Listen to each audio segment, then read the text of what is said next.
Ready? Yes, start. सभापति महोदय, जो रिपोर्ट मद्य निषेध के संबंध में सदन के सामने प्रस्तुत हुई है, मैं उसके संबंध में अपने विचार रखने जा रहा हूँ। इस रिपोर्ट के 2 भाग हैं। इन दोनों भागों में बहुत सी बातों का वर्णन किया गया है। बहुत सारी विवेचना इस रिपोर्ट के अंदर है। मैं इसके विस्तार में जाना नहीं चाहता हूँ, लेकिन कुछ ठोस और विशेष बातें आपके सामने रखना चाहता हूँ। पहली बात तो यह है कि क्या नशाबंदी हमारे लिए आवश्यक है?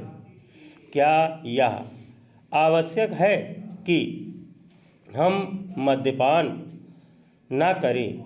इस पर ध्यान देने से आपको पता चलेगा कि जो भी काम हम अपने हाथ में लेते हैं, चाहे वह खेती का हो, व्यापार का हो या यांत्रिक युग और विज्ञान का हो, उसके लिए आवश्यक है कि आदमी का मस्तिष्क ठीक तरह से काम करे।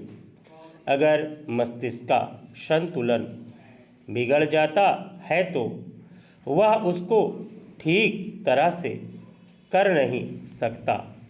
और यह शराब एक ऐसी चीज़ है जो कि व्यक्ति के मस्तिष्क का संतुलन खो देती है।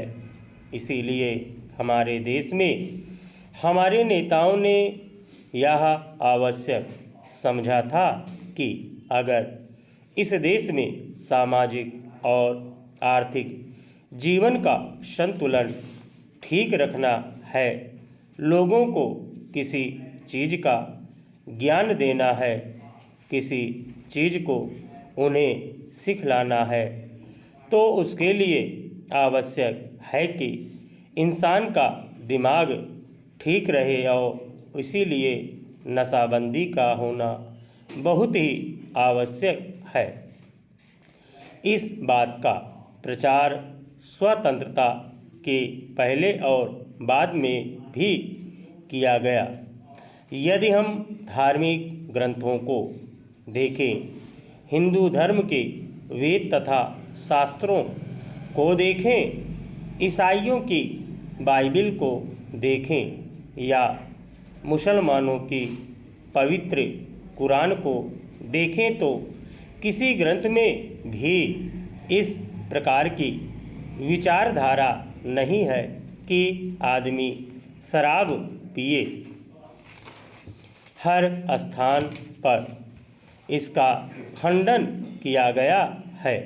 सभी महापुरुषों ने, चाहे वे लोकमान्य तिलक हों या महात्मा गांधी जी हों, जो कि इस देश के सामाजिक और राष्ट्रीय जीवन के लिए अग्रसर थे, उन्होंने भी इस बात का खंडन किया है और कहा है कि नशा इंसान के लिए कोई अच्छी चीज़ नहीं है और इसलिए उसका उपयोग नहीं करना चाहिए।